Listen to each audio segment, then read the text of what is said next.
Hello বন্ধুরা, welcome to Sujata blogs. তো আমি আজকে রান্না করছি কাঁঠাল পনির।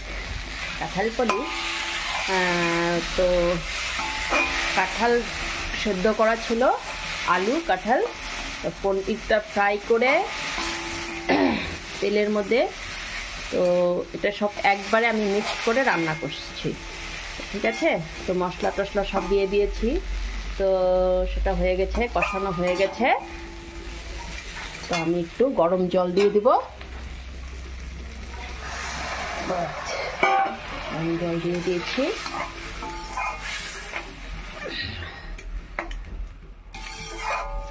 জিরা গুঁড়ো, লঙ্কা গুঁড়ো, লবণ, হলুদ সব পরিমাণ মতো দিয়ে কাঁঠাল পনির একটু বলো করবে, বাস। একটু গরম মশলা, গরম মশলা দিয়ে দেব।